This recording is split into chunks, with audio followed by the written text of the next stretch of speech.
ഞാൻ തൊലഹത്ത് royal custom Motors Kavanur. പുതിയൊരു video എല്ലാവരും സ്വാഗതം. ഞാൻ ഇന്ന് നിങ്ങളുടെ മുന്നിലൊക്കെ അവതരിപ്പിക്കുന്നത് റോയൽ എൻഫീൽഡ് ജെ സീരീസിൽ വരുന്ന ക്ലാസിക് സിഗ്നൽസ് എന്ന വണ്ടിയാണ്. അപ്പോൾ ഈ വണ്ടിയെക്കുറിച്ച് ഒരു യൂസ്ഡ് റിവ്യൂസ് അല്ല, കുറച്ച് ഒരു 75,000 കിലോമീറ്റർ ഓടിയൊരു വണ്ടിയാണത്. അപ്പോൾ അതിൻ്റെ ഒരു എക്സ്പീരിയൻസ് എന്താണെന്നുള്ളത് ഞങ്ങൾ അറിയിക്കുകയാണ്. അപ്പോൾ ഈ വണ്ടീൻ്റെ ടോട്ടൽ ഒരു പഞ്ച് എങ്ങനെയാണെന്നുള്ളത് നിങ്ങളോട് പറയുകയാണ് ചെയ്യുന്നത്. അപ്പോൾ യൂസ്ഡ് മാർക്കറ്റിൽ ഇപ്പോൾ അവൈലബിൾ ആയി തുടങ്ങിയിട്ടുള്ള ഒരു വണ്ടിയാണല്ലോ. അപ്പോൾ ഏതെടുക്കണം, പഴയ മോഡൽ യൂസ് ചെയ്തെടുക്കണോ അതോ ഈ വണ്ടിയിലോട്ട് പോകണോ എന്നുള്ള ആളുകൾക്ക് ഒരു ചെറിയ ഒരു അവയർനെസ് തരികയെന്ന് മാത്രമേ ഉള്ളൂ. അപ്പം ഇതിനെക്കുറിച്ച് പറയുകയാണെന്നുണ്ടെങ്കിൽ 20 BHP പവറാണ് ഇതിൽ വരുന്നത്. 6200 RPM-ൽ 20 BHP പവർ, അതേപോലെ 27 Nm ടോർക്ക്, 4000 RPM-ലുമാണ് ഇത് പ്രൊവൈഡ് ചെയ്യുന്നത്. ഇതിൻ്റെ സീറ്റിൻ്റെ ഹൈറ്റ് വരുന്നത് 800 mm ആണ്. അപ്പോൾ അത്യാവശ്യം ഹൈറ്റ് കുറഞ്ഞ ആളുകൾക്കും അത്യാവശ്യം കൺട്രോൾ ചെയ്യാൻ പറ്റിയ ഒരു ഹൈറ്റ് ആണെന്ന് തോന്നുന്നു. കാരണം 120/18 ടയറാണ് ബാക്ക് കൊടുത്തത്. 90/19 ഫ്രണ്ടിലും, ഫ്രണ്ട് 10ഉം ബാക്കും 18ഉമാണ്. അപ്പം 110 പഴയ ക്ലാസിക്കിൽ ഉണ്ടായിരുന്ന ടയർ കൊടുത്തേക്കുന്നത്. അപ്പോൾ 120 ടയർ ഇട്ട് കഴിഞ്ഞാൽ കുറച്ച് കൺസിസ്റ്റഡ് ആയിട്ട് ടയർ തട്ടുന്ന വരിയുന്ന പ്രശ്നമൊക്കെ ഉണ്ടായിരുന്നു. അപ്പോൾ അതുകൊണ്ട് ഇത് ബാക്കിലെ ടയർ കുറച്ച് വീതി കൂടിയതായതുകൊണ്ട് തന്നെ കുറച്ചുകൂടെ റൈഡ് ക്വാളിറ്റി കുറച്ചുകൂടെ കൂടുന്നുണ്ട്. പിന്നെ സീറ്റിൻ്റെ കാര്യം പറയുകയാണെന്നുണ്ടെങ്കിൽ സീറ്റ് സ്പ്രിങ് ഒഴിവാക്കിയിട്ടുണ്ട്. അപ്പോൾ അതുകൊണ്ട് തന്നെ സ്പ്രിങ്ങിൻ്റെ ആക്ഷൻ കൊണ്ടുണ്ടാകുന്ന ചില ആളുകൾക്ക് സ്പ്രിങ് ആക്ഷൻ ചിലർ ബുദ്ധിമുട്ടായി തോന്നിയിരുന്നു. അങ്ങനെ ഞങ്ങളോട് ഒരുപാട് ആൾക്കാർ ഷോപ്പിൽ വന്ന് കംപ്ലയിൻറ്റ് പറയാറുണ്ട്. അപ്പോൾ ആ ഒരു സ്പ്രിങ്ങിൻ്റെ ആ ഒരു ആക്ഷൻ എന്ന ആ ഒരു പ്രശ്നമില്ലാത്തത് കൊണ്ട് തന്നെ ബാക്ക് പെയിൻ്റെ വിഷയം, വണ്ടീൻ്റെ ആക്ഷനും സ്പ്രിങ്ങിൻ്റെ ആക്ഷനും കൂടെ ഒക്കെ ആകുമ്പോൾ ചില ഡിസ്കിൻ്റെ പ്രശ്നം ആളുകൾക്കൊരു പ്രശ്നം ഉണ്ടാവും. അപ്പോൾ അതുകൊണ്ട് ആ സ്പ്രിങ് തീർത്ത് ഒഴിവാക്കിയത് കൊണ്ട് തന്നെ ആ ഒരു പ്രശ്നം സോൾവ് ആയി എന്ന് പറയാം. പിന്നെ പില്ലിയൻ സീറ്റിൻ്റെ കാര്യം പറയുകയാണെങ്കിൽ കുറച്ചും കൂടെ ഒന്ന് പിന്നെ കംഫർട്ടായിട്ട്, ക്ലാസിക് പഴയ വണ്ടിയേക്കാളും പില്ലിയൻ സീറ്റ് കുറച്ചുകൂടി ഒരു കംഫർട്ടായിട്ട് ഇരിക്കാൻ പറ്റിയ വണ്ടിയാണ്. പിന്നെ ബാക്കിലുള്ള കാര്യങ്ങളൊക്കെ കംപ്ലീറ്റ് പ്ലാസ്റ്റിക്കിൻ്റെ തന്നെ ഏകദേശം ഇത് നമുക്ക് അവർ നിലനിർത്തിയിട്ടുണ്ട്. അപ്പോൾ മഡ്ഗാർഡ് ആണെങ്കിൽ കുറച്ചുകൂടി ഒന്ന് വീതി കൂട്ടി. പിന്നെ ടെയിൽ ലൈറ്റ് ഒരു പഴയ മോഡലിലേക്ക് കൊണ്ടുപോയി. ഞാൻ പറഞ്ഞത് പഴയ തണ്ടർബേർഡ് ടൈപ്പിലേക്ക് ഒരു ലൈറ്റ് വന്നിരുന്നു, റൗണ്ട് ലൈറ്റ് ആയിട്ടുള്ള. പിന്നെ ആ ഒരു രീതിയിലേക്ക് കൊണ്ടുപോയിട്ടുണ്ട്. പിന്നെ ഫ്രണ്ടിൽ ഫോർക്ക് ആണെങ്കിൽ കുറച്ചും കൂടെ ഒന്ന് 41 mm ഫോർക്കാണ് ഇതിലേക്ക് കൊടുത്തേക്കുന്നത്. അതുകൊണ്ട് തന്നെ ഫ്രണ്ട് കുറച്ചുകൂടെ ഒരു മസ്കുലർ ഫീലിംഗ് ഉണ്ട്. നമ്മൾ ക്ലാസിക്കിനേക്കാൾ കുറച്ചുകൂടെ ഒക്കെ ഒന്ന് ഫ്രണ്ട് കുറച്ച് സൈസ് തോന്നുന്നുണ്ട്. പിന്നെ ഡിജിറ്റൽ പിന്നെ അനലോഗ് ആണ്, സെമി ഡിജിറ്റലാണ് മീറ്റർ വരുന്നത്. പക്ഷേ ഇതിൻ്റെ പ്ലാസ്റ്റിക് ആണ് കൊടുത്തേക്കുന്നത്. വെയിലത്തൊന്നും ഇട്ട് കഴിഞ്ഞാൽ അത് ക്രാക്ക് പോകും, നല്ല ശ്രദ്ധിക്കുക. പ്ലാസ്റ്റിക്കിൻ്റെ ഇതാണ്, മറ്റേ ഗ്ലാസ് ആയിരുന്നു. അതുകൊണ്ട് വല്ലാതെ വെയിൽ കൊണ്ടു കഴിഞ്ഞാൽ ഈ സാധനം ക്രാക്കാവാനുള്ള സാധ്യത കൂടുതലാണ്.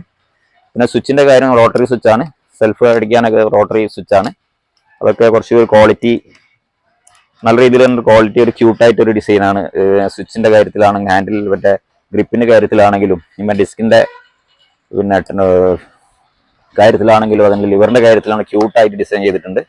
പിന്നെ ഫ്രണ്ടിൽ വരുന്നത് 300 mm ഡിസ്ക്കാണ്.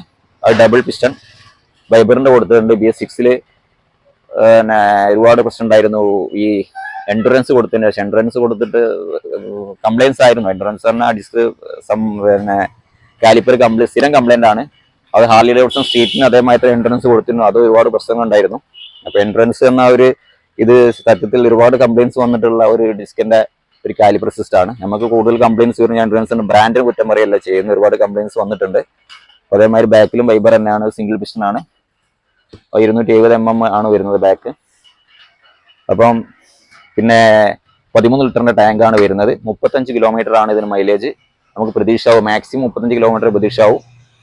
അത് സർവീസ് അനുസരിച്ച് കറക്റ്റ് സർവീസൊക്കെ ചെയ്ത് നല്ല രീതിയിൽ പോവുകയാണെങ്കിൽ മാത്രം. പിന്നെ ശ്രദ്ധിക്കാനുള്ള കാര്യം ചെയിൻ സ്പോക്കറ്റാണ്. ചെയിൻ സ്പോക്കറ്റ് വല്ലാതെ തീർന്ന് മാക്സിമം ഓടാൻ നിൽക്കരുത്. കാരണം ഫ്രണ്ടിലുള്ള സ്പോക്കറ്റ് വളരെ തിന്നാണ്. അതുകൊണ്ട് തന്നെ പെട്ടെന്ന് ടീത്ത് തീർന്നിട്ട് ചെയിൻ പൊട്ടാൻ സാധ്യത വളരെ കൂടുതലാണ്. അതുകൊണ്ട് തന്നെ ചെയിൻ സ്പോക്കറ്റ് എപ്പോഴും ഒരു 15,000 കിലോമീറ്റർ കഴിയുമ്പോൾ അപ്പോഴും ഒന്ന് ശ്രദ്ധിക്കുന്നത് നല്ലതായിരിക്കും. ചെയിൻ സ്പോക്കറ്റ് മാറ്റാറായിട്ടുണ്ടെങ്കിൽ പൊട്ടാൻ നിൽക്കുക. കാരണം കേസ് പൊട്ടാതിരിക്കാൻ വേണ്ടിയിട്ട്, അടിച്ച് കയറാതിരിക്കാനും വഴി കൊടുങ്ങാതിരിക്കാനും ഫ്രണ്ടിലെ സ്പോക്കറ്റ് നമ്മൾ കാണൂല.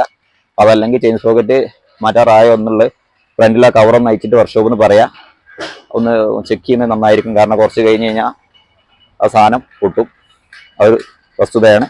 പിന്നെ സൈഡ് സ്റ്റാൻഡിൻ്റെ കാര്യം പഴയ ക്ലാസിക്കിന് വലിയൊരു വിഷയമായിരുന്നു. സൈഡ് സ്റ്റാൻഡ് ബെൻഡായി പോവുക. പിന്നെ BS6-ൽ ഒരുപാട് പരിഹരിച്ചിട്ടുണ്ട്, അത്യാവശ്യം ഹെവി കൊടുത്തിട്ടുണ്ട്. എന്നാലും ആ ചേസ് പൊട്ടുന്നൊരു വിഷയം ഉണ്ടായിരുന്നു. അതിന് ഒരു പൂർണ്ണ പരിഹാരം ഇതിൻ്റെ മെയിൻ ചേസിൻ്റെ ഭാഗത്ത് തന്നെ കൊടുത്തുകൊണ്ട് അതിനൊരു പൂർണ്ണ പരിഹാരം തന്നെ പറയാം. ആ ഒരു വിഷയം ഉണ്ടാവാത്ത രീതിയിലാണ് സൈഡ് സ്റ്റാൻഡ് കൊടുത്തേക്കുന്നത്. അതൊരു പ്ലസ് പോയിന്റ് ആയിട്ട് പറയാം. പിന്നെ ഉള്ളിലുള്ള ഇന്റേണൽ പാർട്സ് കംപ്ലീറ്റ് ഫൈബർ ആക്കിയിട്ടുണ്ട്.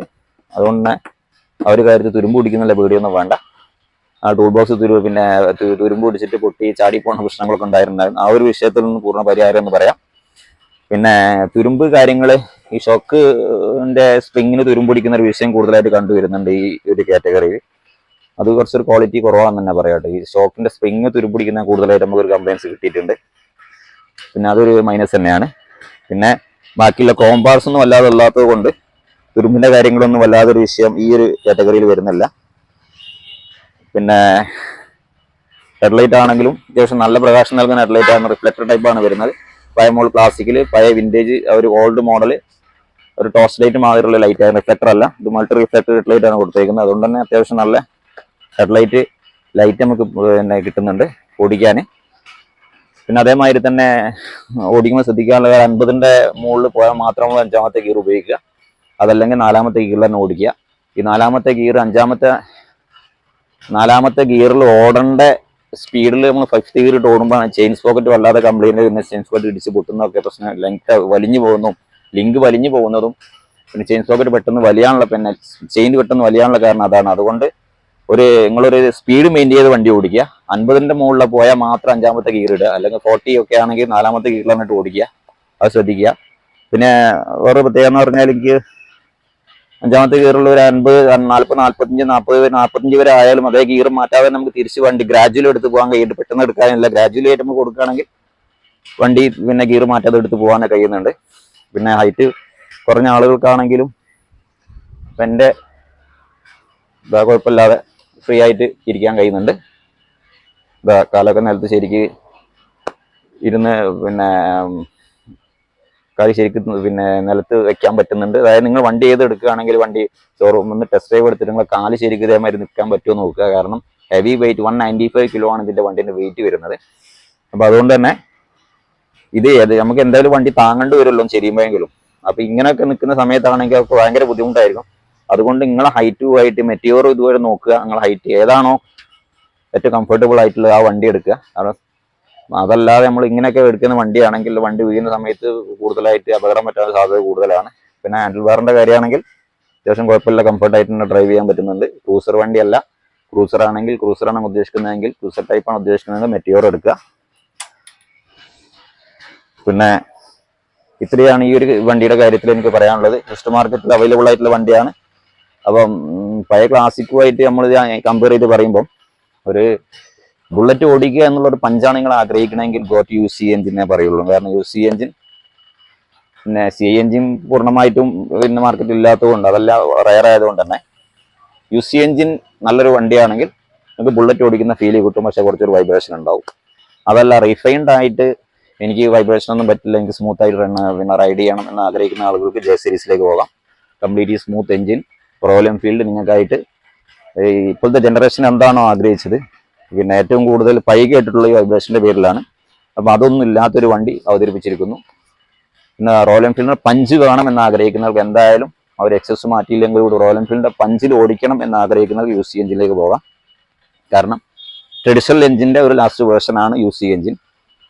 ഇത് കംപ്ലീറ്റ്ലി ന്യൂജൻ എഞ്ചിനാണ്. അപ്പൊ അതിന്റെ റീഫൈൻമെന്റും ഈ ഒരു വണ്ടിക്കുണ്ട്. റോയൽ എൻഫീൽഡ് നാമധാരണം പിന്നെ പേരുണ്ട്, പക്ഷെ റിഫൈൻഡ് എഞ്ചിനാണ്. റോയൽ എൻഫീൽഡിന്റെ എല്ലാ ലുക്കും നിലനിർത്തിക്കൊണ്ട് ഇറക്കിയിട്ടുള്ള ഒരു വണ്ടിയാണ്.